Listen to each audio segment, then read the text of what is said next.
ibu induk. Maka semua ayat di Quran itu turun dari huruf-huruf ayat-ayat yang ada di dalam surat Al-Fatihah. Maka membaca Al-Fatihah, kalau betul memahami maknanya, merasakan dahsyatnya, sebenarnya nilainya setara dengan baca Quran semua. Kalau mengerti maknanya, gak usah doa macam-macam. Afdhalud doa, alhamdulillah, begitu dah hadisnya Imam Tirmizi. Doa yang paling keren itu bukan doa meminta, tapi doa tanpa meminta, yaitu doa dengan memuji. Doa seruan yang paling bagus bukan ketika kamu menuntut Allah, tapi seruan memanggil yang terbaik ketika kamu memuji Allah. Jadi doa itu arti harfiahnya apa? Menyeru, memanggil. Itu arti aslinya, bukan meminta. Siapa yang nerjemahin doa meminta? Itu orang.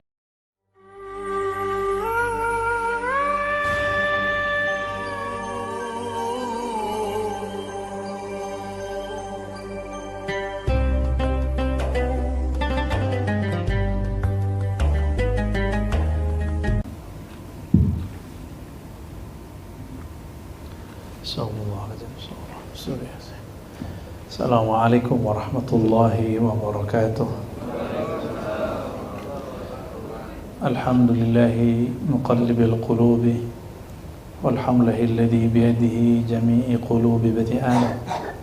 Walhamdulillahi thumma alhamdulillah hamdal hamidin hamdal syakirin hamdal mashina fi ardihi tahta sama'ihi. Asyhadu an la ilaha illallah, asyhadu anna Muhammadan abduhu wa rasuluh. Allahumma salli wa sallim wa barik ala Sayyidina Muhammad.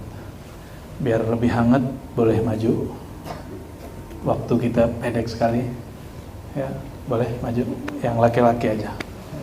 Ya. Pak, mohon untuk maju ke depan yang masih kosong. Kadang kalau pakai hadis taman surga nggak ada berjarak. Ya. Silakan maju. Ya. Mohon maaf, agak saya minta ke depan. Ya. Ya, silakan lagi Pak, dikit lagi Pak. Maaf, bukan nyuruh, menganjurkan. Pak Marjana aja di depan.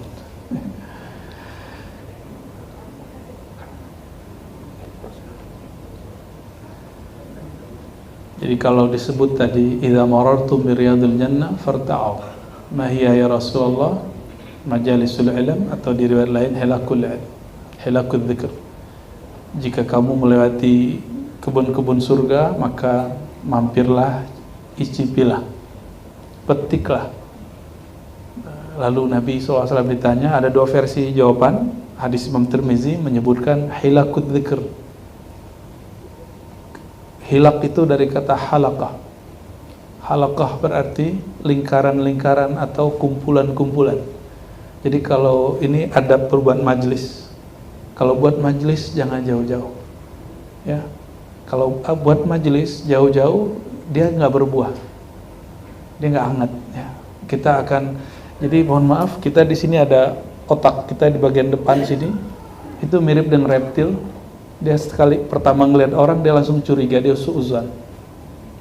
Jadi dia positif thinkingnya jarang. Jadi dia selalu berpikir buruk tentang orang, dan itu cara menghapusnya cuma 3: salam, mendekat, salaman. Ya, assalamualaikum, mendekat, lalu salaman. Maka saya ulangi lagi assalamualaikumnya biar hati kita sama-sama selamat. Assalamualaikum warahmatullahi wabarakatuh. Kata salam dalam bahasa Arab bukan selamat dalam bahasa Indonesia. Salam bahasa Arab artinya bara'atu min kulli aibin wa auratin.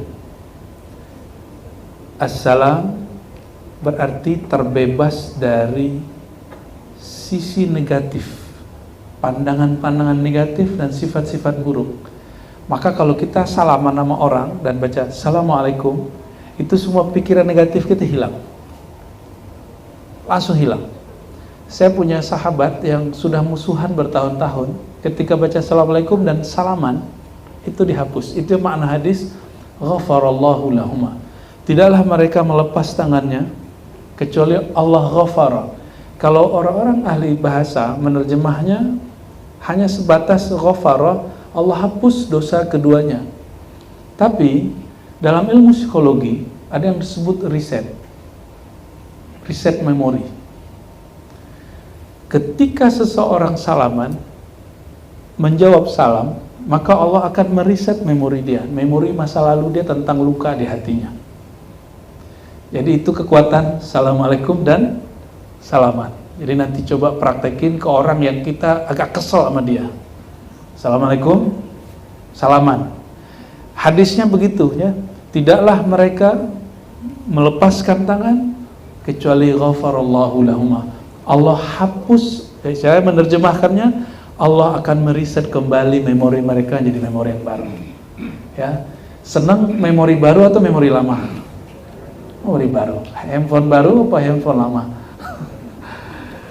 Baik, saudara-saudariku yang bukan Allah, ada Pak Amarjana, sahabat lama di Masjid Bintaro ya, juga pernah di tempat beliau. Beliau ini orang beruntung mulu ya. Semoga Allah berkahi beliau dan timnya semua. Barik alaih. Sebelumnya mari kita baca suratul Fatihah untuk diri kita masing-masing. Semoga Allah membuka hati dan pikiran kita. Al-Fatihah. A'udzubillahi minasyaitonir rajim. Bismillahirrahmanirrahim. Ya kana hamdu ya nasir. Suratul Fatihah. Kalau mau hidup bahagia, mulai bekerja baca Fatihah. Saya dulu otak saya nggak cerdas amat, tapi guru saya bilang kamu kalau mau belajar Fatihah. Baru setelah saya kuliah, saya paham kenapa Fatihah itu dahsyat. Al-Fatihah beda dengan Yasin. Yasin disebut qalbul Quran, qalbunya Al-Quran. Walaupun hadisnya dhaif, tapi dia maknanya sahih. Kalau Quran disebut Al-Fatihah disebut ummul kitab. Apa arti ummu?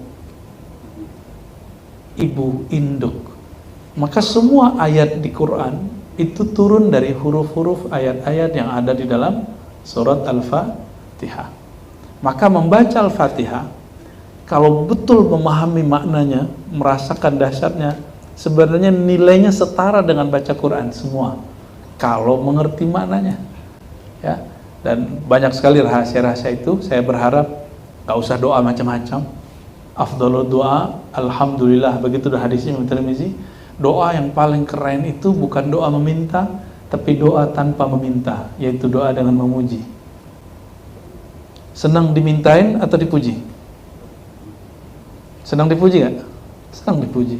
Kita gak suka loh dimintain orang, tapi kita senang dipuji. Sifat senang dipuji itu salah satu sifat Allah yang Allah pinjamkan untuk kita semua, ya. Maka hadisnya menyebutkan afdhalud doa, doa seruan yang paling bagus bukan ketika kamu menuntut Allah, tapi seruan memanggil yang terbaik ketika kamu memuji Allah. Jadi doa itu arti harfiahnya apa? Menyeru, memanggil. Itu arti aslinya, bukan meminta. Siapa yang nerjemahin doa meminta? Itu orang awam, ya. Ulama kita mengartikan doa itu dakwatun. Dakwatun apa artinya? Menyeru, memanggil. Dan orang sedang dipanggil dengan nama terbaik. Dan nama terbaik yang Allah paling suka ada di dalam Alhamdulillahi Rabbil Alamin. Segala puji, semua puji lillah, milik Allah. Dan nama Allah itu nama yang paling disuka oleh Allah. Dan nama kedua yang paling disuka oleh Allah, Rabbil Alamin. Rabb, pencipta, pemberi rezeki seluruh alam. Karena khusus teman-teman semua sedang mencari rezeki, saya menerjemahkan kata Rabb yang mengatur rezeki. Ini coba lihat, duduknya sama, kantornya sama, rezekinya beda nggak? Gajinya sama loh, tapi rezekinya beda nggak? Gajinya sama, tapi rezeki bisa beda, karena gaji dan rezeki berbeda. Kita bekerja tiap hari, tapi yang duluan berangkat merebut masjid untuk umroh, bisa begitu? Kenapa? Dia nggak dapat gaji, tapi dia dapat rezeki. Itu beda. Maka rezeki itu artinya anugerah dari Allah SWT, dan Allah itu kalau memberi la yahtasib, Allah nggak ngitung. Tapi kita sering menghitung-hitung.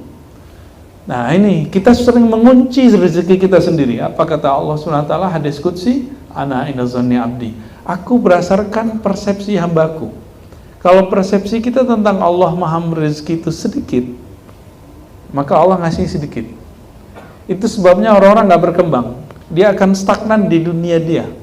Ah saya maha apa, dia diskon dirinya, padahal Allah menciptakan dia sempurna. Ya, jadi jangan pernah mendiskon diri kecuali kepada Allah. Kalau ke manusia jangan diskon diri, kita harus pede. Orang Indonesia ini kan terlalu tawadu tapi nggak di tempatnya. Kamu bisa bahasa Inggris nggak? Bisa dikit-dikit gitu ya. Kamu bisa bahasa Arab nggak? Bisa dikit-dikit. Saya pernah begitu dulu ketika berjumpa orang Arab, dia bilang kamu kalau bisa bilang bisa. Kalau nggak bisa bilang nggak bisa. Kami butuh orang yang jelas bisa dan tidak bisa, mampu atau tidak mampu. Nah, kita sering tawadu tidak pada tempatnya. Tawadu itu waqfid janahaka lil mu'minin. Jadi tawadu itu di hadapan orang yang beriman dalam urusan keimanan, bukan dalam urusan pekerjaan. Dalam pekerjaan kamu bisa, saya bisa, gitu. Ya, para sahabat begitu kalau perang. Mereka kalau perang malah nawarin, "Wahai Rasulullah, kalau saya begini gimana? Kalau saya begini gimana?" Gitu. Bahkan mereka sempat ada yang over itu. Maka Nabi SAW cut ketika mereka menginginkan kekuasaan.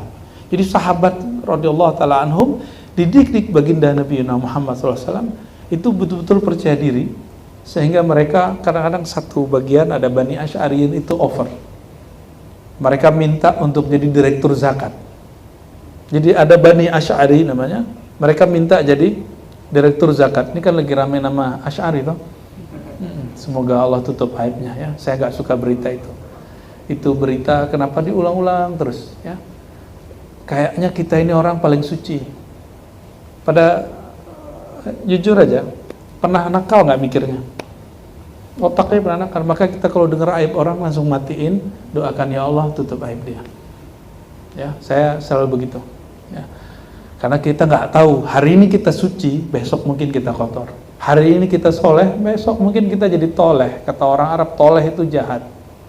Hari ini kita sok-sok soleh, kayak alim, besok-besok mungkin maksiat. Dengan maksiat yang nggak pernah dilakukan oleh umat manapun. Ya, masa depan wallahu alam kita nggak ada yang tahu. Oke, kembali ke sini. Saudara-saudariku, ketika memulai suatu apapun, mulailah dengan menyebut nama Allah. Karena ada hadis yang kita sering dengar, kullu amrin la yubda bilhamdalah fahuwa aqta fahuwa abtar ya.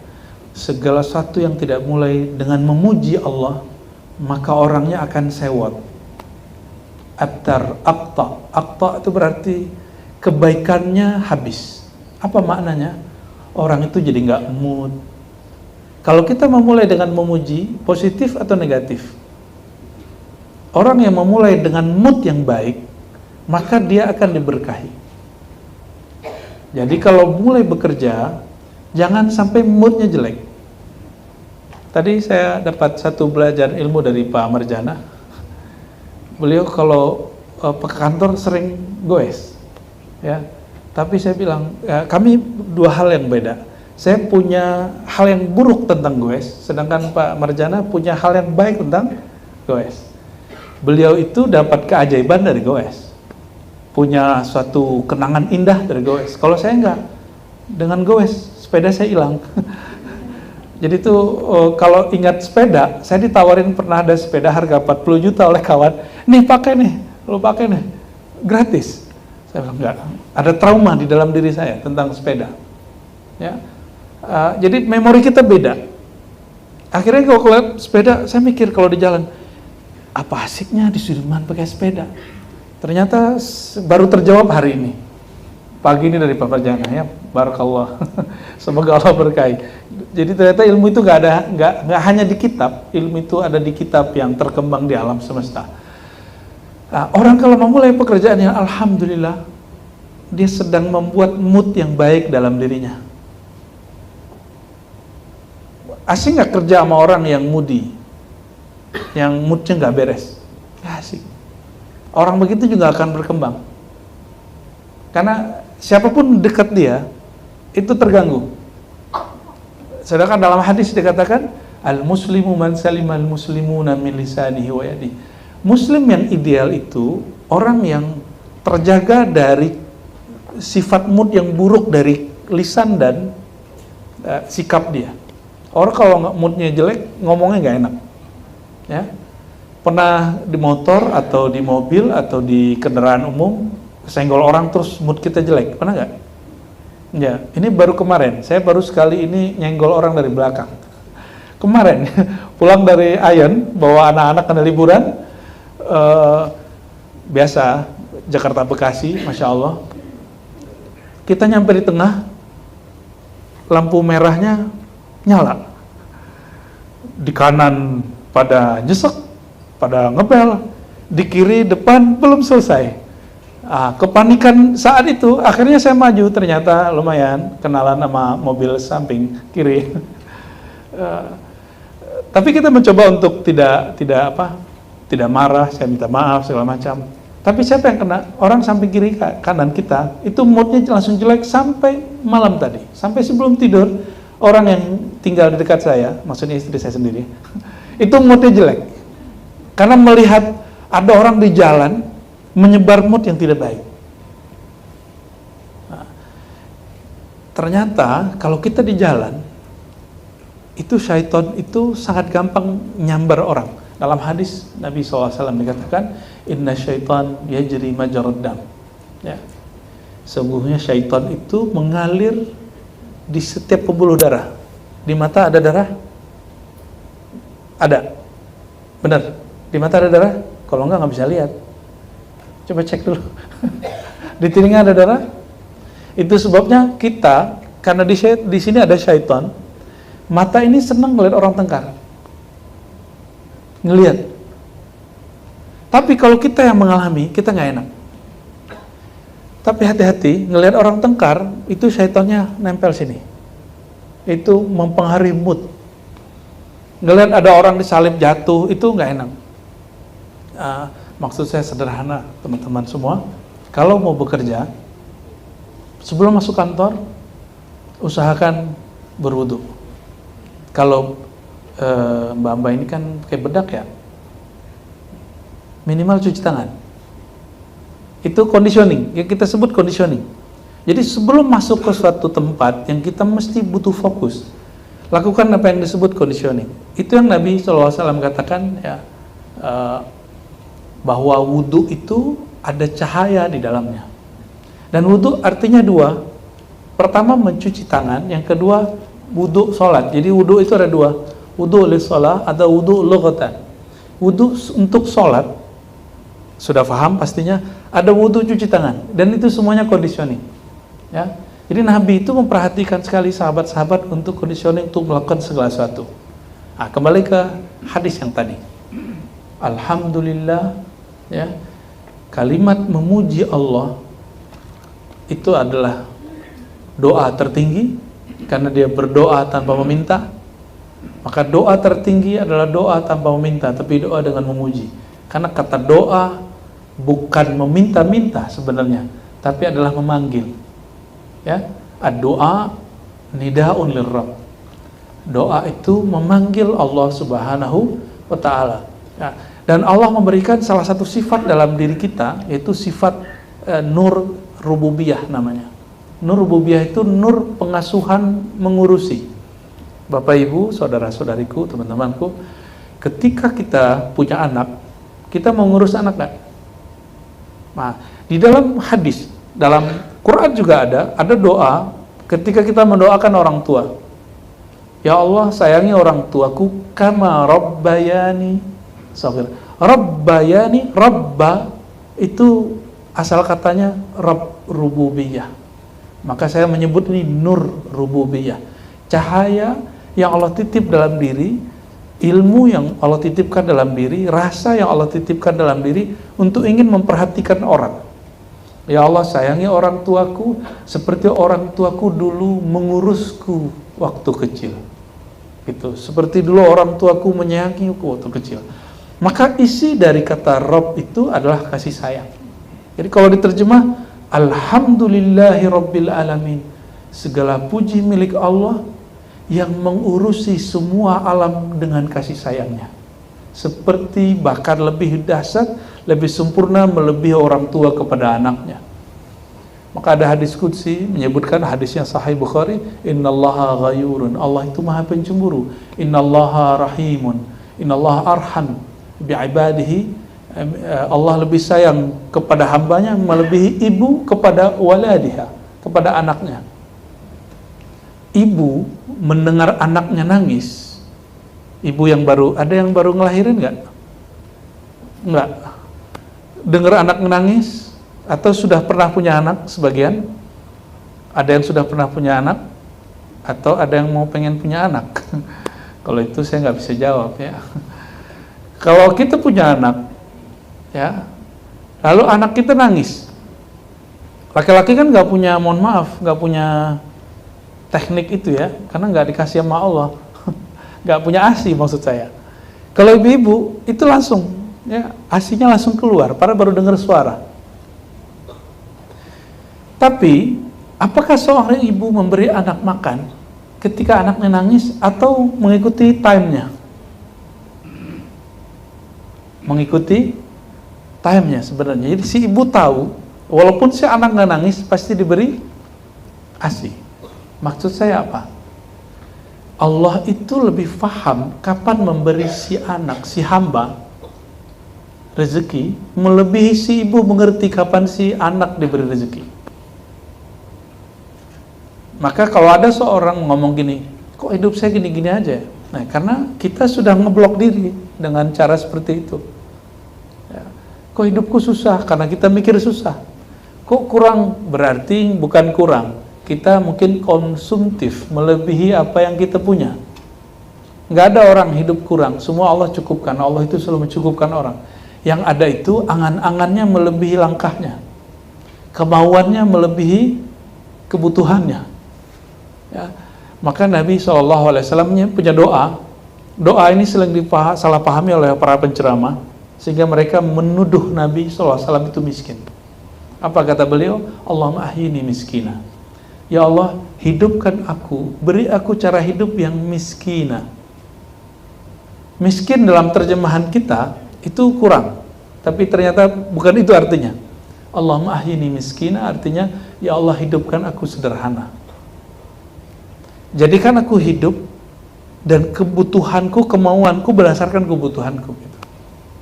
Mohon maaf nih bapak-bapak, punya istri satu, pengeluaran berapa setiap hari? Banyak. Gaji habis? Masih nyimpan? Oke, bayangkan kalau punya istri 9, seperti Rasulullah SAW. Itu orang kaya apa orang miskin? Kita baru punya satu istri, kita udah mikir, gimana kalau punya istri banyak? Berarti itu orang kaya para miskin, Rasulullah SAW. Orang kaya. Jadi jangan pernah berpikir Rasulullah SAW itu miskin. Beliau orang paling kaya di zamannya. Percaya nggak? Nabi punya kuda 20. Punya onta lebih dari 20. Kuda itu sama hari ini dengan apa namanya yang baru keluar nih, Toyota apa tuh, yang 2,4 itu, Land Cruiser. Mulai dari yang begitu sampai Fortuner Nabi punya, kira-kira begitu. Dulu kan nggak ada pabrikan Jepang. Bahkan Nabi punya himar yang merah, dan itu paling mahal, mirip-mirip kayak apa, mobil yang warna merah menyala itu, Ferrari. Itu kendaraan paling Nabi suka untuk santai-santai belusukan. Nabi belusukannya pakai kendaraan terbaik. Dan Nabi suka masuk pasar. Kalau sekarang showroom, pasar ternak khusus untuk kendaraan perang, kendaraan style, Nabi sering masuk. Dan beliau SAW sering bertransaksi dan akan ditipu oleh orang-orang Arab jahiliyah. Jadi pernah beliau mau beli kuda, terus tawar-menawar dengan orang Arab Badui. Bayangin Arab Badui ini nggak punya adabnya, tapi mereka baik ya. Sudah deal dengan Rasulullah SAW, tiba-tiba ada orang lain nawar yang lebih tinggi, dan dia buat deal yang baru. Akhirnya orang Arab Badui tidak menyerahkan itu kuda kepada baginda sallallahu alaihi wasallam ketika beliau menyerahkan uang. Apa yang kemudian Nabi sallallahu alaihi wasallam lakukan? wahai orang-orang di pasar, di showroom ini kira-kira gitu, siapa yang mendengar aku tadi transaksi dengan Arab Badui? Rasulullah SAW itu nggak ada yang kasihin, karena orang-orang udah pergi, Arab Badui ini orang udah pergi nih, maka dia buat deal yang baru, transaksi baru. Ternyata ada namanya Khuzaimah, ya, Ibn Thabit. Dia kemudian mengatakan, aku wahai Rasulullah. Padahal Khuzaimah ini nggak pernah menyaksikan, dia cuma ngeliat dari jauh, tapi nggak tahu kalau Nabi transaksi. Dan Khuzaimah itu kemudian Nabi kasih gelar, hai Khuzaimah, kenapa engkau bersaksi bahwa aku transaksi, padahal engkau tidak melihat dekat? Jawaban dia apa? Sejak kapan Rasulullah itu bohong? Kalau Rasulullah sudah mengatakan aku melakukan sesuatu, pasti itu benar, maka aku langsung angkat tangan. Itulah kekurangan orang di pasar. Dia mereka melihat Nabi SAW seperti orang biasa. Ini kalam dari orang-orang kafir Quraisy, ya. Orang-orang kafir Quraisy, orang-orang Yahudi, apa kata orang-orang Yahudi? Apakah kamu punya Rasul yamshi fil aswaq, yang jalan-jalan di pasar? Nah, Nabi melawan tren itu, bahwa Nabi nggak boleh di pasar. Nah, maksud saya apa menyebut hal ini? Nabi SAW itu orang yang sangat keren, tapi hidupnya sederhana. Dan kalau ada orang yang meminta sesuatu darinya, yang menurut dia butuh, maka Nabi memberi. Nah, inti dari kajian ini, teman-teman, kembali kepada lafaz Alhamdulillah tadi. Ya, jika ingin hidupnya diberkahi, wiridnya nggak usah banyak-banyak, baca aja Alhamdulillah banyak-banyak. Ya, ini saya tutup dengan sebuah hadis. Nabi SAW mengatakan bahwa para malaikat di langit dan di bumi, mereka diberi rezeki itu dengan memuji Allah. Ya, apa yang mereka baca? Subhanallah wa bihamdi, Subhanallah hil azim. Maha suci Allah, maha terpuji Allah. Segala puji bagi Allah. Maka ketika Imam Bukhari menutup kitab hadisnya, beliau menutup dengan bab ini, bab tentang tasbih, dan Imam Tabrani, Abu Naim mengatakan, inilah rezeki malaikat. Siapa yang ingin diberkahi rezekinya, amalkan subhanallah bihamdi azim 100 pagi sore. Ya, itu zikir dari Nabi SAW. Secara zahir di dunia diberkahi, di akhirat orang yang punya subhanallah bihamdi azim, dia punya coupling, disebutkan subhanallah bihamdi subhanallah azim gharsun fil jannah, hadis sahih Muslim. Orang yang membaca subhanallah bihamdi subhanallah azim, dia sedang menanam pohon-pohon dengan coupling yang luas di surga. Itu pohon jadi, itu kalau dilewatin di bawahnya 100 tahun perjalanan baru nyampe di pohon yang satu lagi. Saking tinggi dan besarnya pohon itu. Pengen punya coupling? Tidak hanya di sini. Di sini umur kita paling-paling 60 sampai 70. Karena sedikit yang lewat daripada itu, kata Nabi SAW. Maka setiap pagi tabunglah coupling yang lain. Dan gak usah khawatir anak istri kita gimana nanti. Karena anak istri sebelum nikah sama kita, dia sudah dijamin oleh Allah. Maka setelah kita mati, siapa yang jamin mereka? Juga Allah. Jadi gak usah khawatir, hidup rileks, apa yang ada itu dijalani.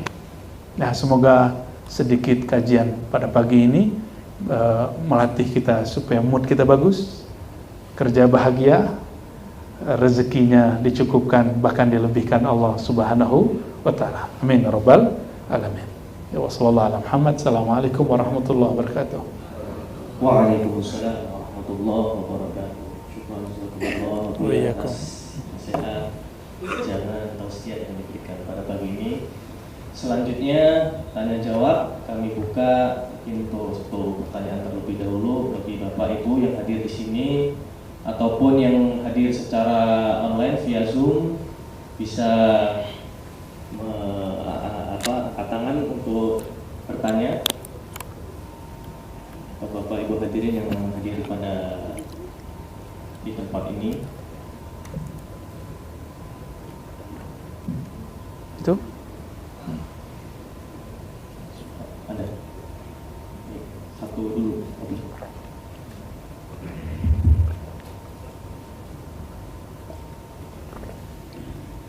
Assalamualaikum warahmatullahi wabarakatuh. Assalamualaikum. Apa izin bertanya Ustaz? Tadi kan kata Ustaz doa yang terbaik itu adalah doa memuji kepada Allah berjalan juga dari orang-orang yang menyatakan bahwa kalau berdoa tuh harus sedetail mungkin. Kamu maunya apa? A, B, C, D kan. Dan berarti itu sebenarnya kita meminta dong. Nah, bagaimana hukumnya dan apakah doa kita itu tuh doa yang sedetail itu tuh Allah menerimanya atau tidak gitu, Ustaz. Terima kasih. Oke. Assalamualaikum warahmatullahi wabarakatuh. Assalamualaikum warahmatullahi wabarakatuh.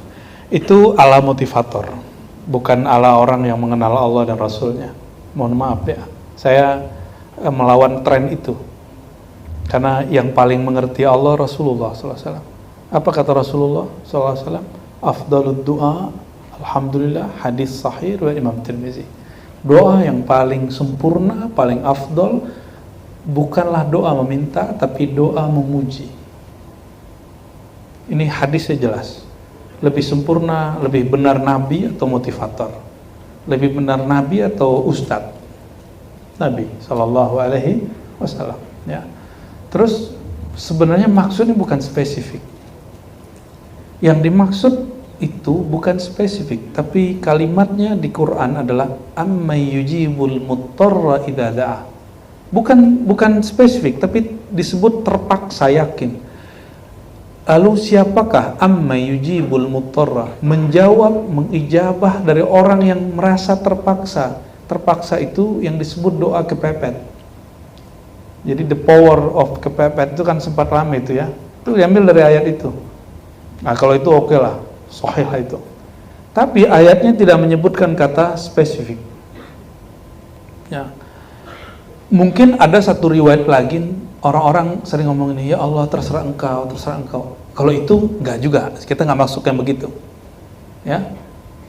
Nah, ada juga kalimat yang terserah Allah itu bagus. Jadi riwayat hadis itu banyak sekali. Ya. Saya mau tanya, yang tahu kebutuhan kita itu kita sendiri atau Allah lebih tahu? Ya, bisa nggak cek yang saya minta itu kebutuhan atau kemauan? Kita sulit membedakannya. Dan yang tahu bahwa itu kebutuhan itu Allah, maka Allah kadang memberinya lebih dari yang kita minta. Kalau kita meminta spesifik, Allah akan mengasihnya segitu. Tapi kalau kita memuji Allah, terbersit sedikit lalu kita minta. Kalau saya malu meminta satu kepada Allah, malu. Ya. Karena ada satu nama Allah, Alimum bidzatis sudur. Dia Maha tahu apa yang tergores di hati. Maka ada dua hal yang mesti dipahami situ. Apabila saya berdoa, niatnya memberitahu Allah, itu akidahnya rusak. Allah perlu diberitahu nggak? Sejak kapan Allah tidak tahu? Sehingga perlu diberi tahu. Makanya saya kasih tahu, ini ala motivator ini sudah lewat. Zamannya sudah lewat. Sekarang zaman orang harus mengenal Allah Subhanahu wa Ta'ala detail, bukan meminta Allah detail. Giliran meminta detail, tapi mengenal Allah nggak detail. Akhirnya kita hanya tahu cara hebat berdoa, tapi tidak mengenal siapa yang kita minta. Orang kalau kenal dengan orang yang dia akan mintai, dia nggak perlu minta-minta kok. Ya. Saya ulangi lagi. Allah sebelum kita minta sudah tahu belum? Maka meminta itu hanyalah penghambaan, bermanja-manja kepada Allah. Mintalah, tapi minta dengan bahasa yang jangan kemudian memberitahu Allah, dan juga jangan nanti membatasi rahmat Allah seperti Arab Badui. Allah marhamni wa Muhammadan wa la tarham siwana. Ya Allah rahmati aku, sayang aku dan Muhammad saja, jangan sayang yang lain. Ya Allah saya maunya dia, jangan yang lain. Gitu. Itu sama itu ya. Saya maunya mobil itu, saya mau kerjaan itu, rumah itu, padahal Allah udah nyiapin yang lain. Itu namanya mengerdilkan Allah Subhanahu wa Ta'ala. Kita boleh ngomong ini, ya Allah, dengan ilmu yang kurang, aku pengen itu. Tapi aku yakin Engkau tahu sesuatu yang lebih baik bagiku. Jika itu lebih baik, mohon hantarkan kepadanya. Nah, itulah isi dari doa istikharah. Doa istikharah coba lihat. Doa istikharah itu bukan doa kawin. Ya kapan siapa yang ngajarkan doa istikharah doa kawin? Doa istikharah itu hadisnya perhatikan. Idza hamma ahadukum, begitu hadisnya. Apabila kamu ada masalah yang membuat pikiranmu berat, itu hammun. Idza hamma ahadukum, jika seseorang kamu mengalami suatu pikiran yang berat, pilihan yang berat, maka falyusghil wudu wal yusalli rakaatain. Baguskan wudu, salat 2 rakaat. Setelah itu berdoa. Isi doanya mirip-mirip begitu. Ya Allah, Engkau Maha tahu, Engkau Maha hebat. Jika ini baik bagiku, maka dekatkan aku kepadanya, dekatkan dia kepadaku. Jika tidak, maka jauhkan aku darinya dan jauhkan dia dariku. Dan itu bukan masalah jodoh, bisa masalah barang, bisa masalah jabatan. Ini kalau ada promosi baru jangan langsung terima. Ya. Sholat dulu, ya, sholat dulu. Saya pernah ditawarin satu benda yang sangat mahal oleh seseorang. Saya bilang, saya istikharah dulu Pak.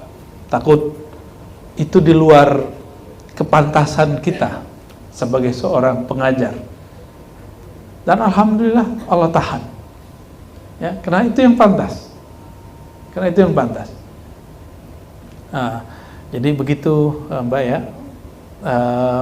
Berdoa dengan memuji Allah itu lebih tinggi. Ya. Kalau dalam memuji, hati kita kemudian berkata, ya Allah sebenarnya aku menginginkan sesuatu, itu langsung Allah ijabah itu. Allah itu memandang kolbu atau memandang lisan? Kolbu apa lisan? Gaya banyak sholat atau banyak zikir di kolbu? Banyak zikir. Makanya ada orang sholat Allah laknat. Fawailun lil musallin, celaka, laknat bagi orang sholat. Tapi tidak ada laknat bagi orang berzikir. Kenapa? Hakikat sholat itu zikir. Berarti sholat yang dilaknat itu sholat yang tidak berzikir kepada Allah SWT. Dan kita mohon maaf, betapa sucinya kota Mekah. Orang nyampe di depan Ka'bah yang suci, dia masih ingat dunianya. Dia minta dunia di situ. Makanya dia abadikan di Quran. Dalam surah Al-Baqarah dikatakan, wa minan nas, di antara manusia ada yang berdoa, Rabbana atina fid dunya hasanah, tolong berikan aku dunia yang terbaik, wa ma lahu fil akhirati min khalaq, tapi dia nggak punya bagian di akhirat. Kenapa? Dia nggak minta akhirat saat doa. Apalagi kemarin haji itu, aduh masya Allah itu musim pemilu kan ini, musim pilkada, dan orang-orang datang ke multazam itu doa mustajab. Itu minta, ya Allah saya pengen jadi anggota legislatif, ya Allah, ya Allah saya jomblo, ya Allah. Urusan begitu jangan dibawa ke multazam, ya. Urusan begitu minta sepertiga malam terakhir, minta setelah sholat. Dari semua itu, jadi ada yang disebut tempat mustajab, ada yang disebut waktu mustajab. Kami kemudian mempelajari apa sebenarnya mustajab. Ternyata bukan tempat yang mustajab, bukan waktu.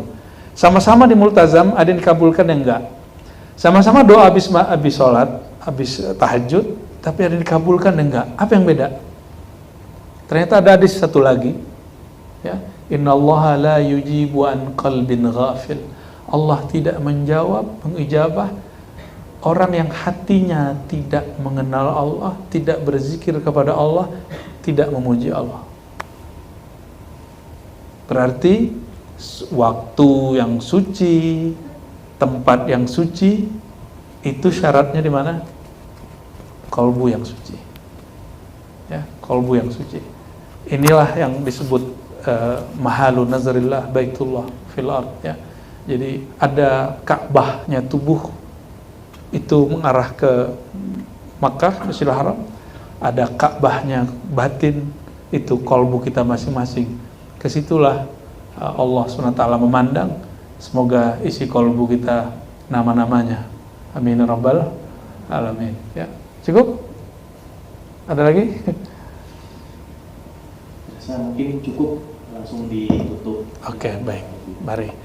Mari kita tutup kajian pagi ini dengan berdoa sedikit saja, memuji Allah SWT, lalu mengadu tentang lemahnya diri kita hadapan Allah. Ila rohani Al-Fatihah. Bismillahirrahmanirrahim.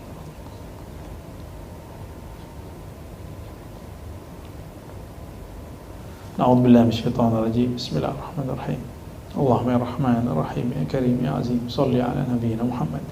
Ya Allah yang Maha mendengar, ya Sami', ya Qarib, ya Mujib, ya Basir. Ya Allah yang Maha mendengar isi hati kami, yang Maha melihat isi hati kami, yang Maha tahu masa lalu kami, yang Maha tahu semua dosa-dosa kami, yang Maha tahu semua kedurhakaan kami, yang Maha tahu semua kesalahan kami, tapi tetap memberi kami, tapi masih selalu memberi rezeki kami. Lakal hamdu ya Allah. Terima kasih ya Allah. Kami mendurhakai Engkau, tapi Engkau tetap memperhatikan kami. Kami banyak melanggar syariat-syariat Engkau, tapi Engkau tetap memaafkan kami. Ya Karim ya Aziz ya Afu, nas'aluka al-'afwa wal afiyah. Oleh karenanya ya Allah, karena kami tidak tahu bagaimana perubahan hati kami ya Allah, karena hati kami biyadika ya Allah, hati kami di tangan Engkau ya Allah. Fa nas'aluka ats-tsabat 'alal iman wal islam wal ihsan.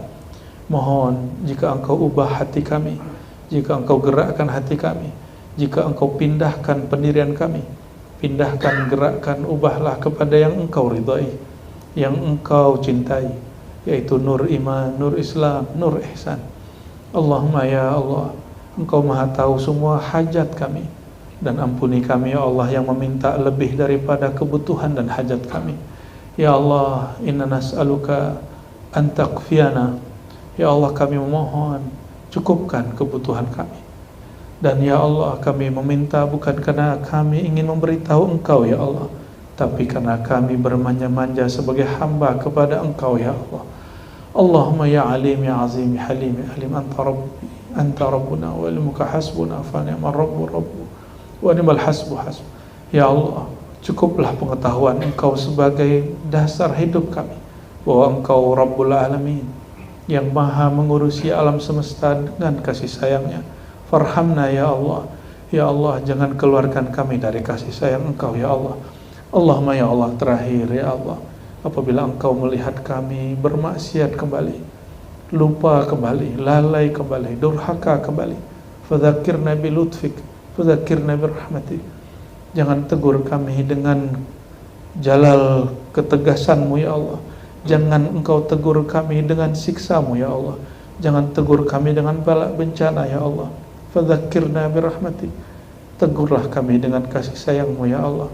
Tegurlah kami dengan lutfika wa hilmik, dengan kelembutan dan kesantunanmu ya Allah. Allahumma la taqilna ila anfusina, la taqilna ila anfusina. Mohon ya Allah, jangan lepaskan diri kami kepada diri kami. Tolong ya Allah, jamin diri kami, atur diri kami, kendalikan diri kami.